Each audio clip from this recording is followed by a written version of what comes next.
ശ്രീബുദ്ധന്റെ മഹത്വചനങ്ങളൊക്കെ നമ്മൾ എല്ലാവരും ശ്രദ്ധിക്കാറുണ്ട്. അദ്ദേഹം പരിശ്രമത്തെക്കുറിച്ച് ഇങ്ങനെ പറഞ്ഞിട്ടുണ്ട്: ഒഴുകുന്ന ജലവും പാറയും തമ്മിൽ പലപ്പോഴും ഏറ്റുമുട്ടാറുണ്ട്. മിക്കപ്പോഴും ജയിക്കുന്നത് ജലമായിരിക്കും.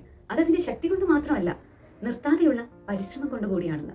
നമ്മുടെ ജീവിതത്തിൽ എത്രയൊക്കെ തോൽവികൾ ഉണ്ടായാലും നമുക്ക് മനോഹരമായൊരു വിജയമുണ്ട്. അതിനെ നമുക്ക് വിളിക്കാം പരിശ്രമമെന്ന്. നിർത്താതെയുള്ള പരിശ്രമം തന്നെയാണ് മനോഹരമായ വിജയങ്ങളിലേക്ക് നമ്മളെ കൊണ്ടെത്തിക്കുന്നത്. അതോടൊപ്പം തന്നെ ശുഭാപ്തി വിശ്വാസവും. ഒരു ശുഭാപ്തി വിശ്വാസിക്ക് മാത്രമാണ് പ്രയാസമേറിയ സാഹചര്യങ്ങളിൽ പോലും അവസരങ്ങൾ കണ്ടെത്താൻ സാധിക്കുന്നത്, അല്ലെങ്കിൽ കഠിനമായ സാഹചര്യങ്ങളെയും അവസരങ്ങളാക്കി മാറ്റാനും സാധിക്കുന്നത്. അതുകൊണ്ട് തന്നെ നമ്മുടെ ജീവിതത്തിൽ ഏറ്റവും കൂടുതൽ വേണ്ടത് ശുഭാപ്തി വിശ്വാസവും ഒപ്പം തന്നെ നിർത്താതെയുള്ള പരിശ്രമവും തന്നെയാണ്. ഇത് രണ്ടും നമ്മളെ കൊണ്ട് എത്തിക്കുന്നത് മനോഹരമായ വിജയങ്ങളിലേക്ക് തന്നെയായിരിക്കും. പലപ്പോഴും തോൽവിക്കൊടുവിൽ ഇത്തരത്തിൽ വിജയങ്ങൾ ഉണ്ടാവുമ്പോൾ നാട്ടുകാരടക്കം നമ്മളെ നോക്കി പറയും, ഓ അവന്റെ ഒരു ഭാഗ്യമേ, അല്ലെങ്കിൽ ഇതൊക്കെ നിസ്സാരമല്ലേ ചെയ്യാനായിട്ട്, നമുക്കും വേണമെങ്കിൽ സാധിക്കും എന്നൊക്കെ. നിങ്ങളുടെ വിജയം നിങ്ങൾക്ക് മാത്രമാണ് അത് മനോഹരമായി ആസ്വദിക്കാനും കഴിയുക.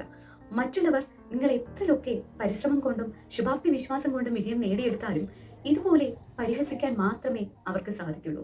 ശുഭാപ്തി വിശ്വാസത്തോടു കൂടി നിർത്താതെയുള്ള പരിശ്രമത്താൽ മുന്നോട്ട് പോകും. നിങ്ങൾക്കും നിങ്ങളുടെ ജീവിതത്തിൽ മനോഹരമായ വിജയങ്ങൾ നേടിയെടുക്കാൻ തീർച്ചയായും സാധിക്കും. അപ്പൊ എല്ലാവർക്കും നല്ലൊരു ദിവസം നേരുന്നു.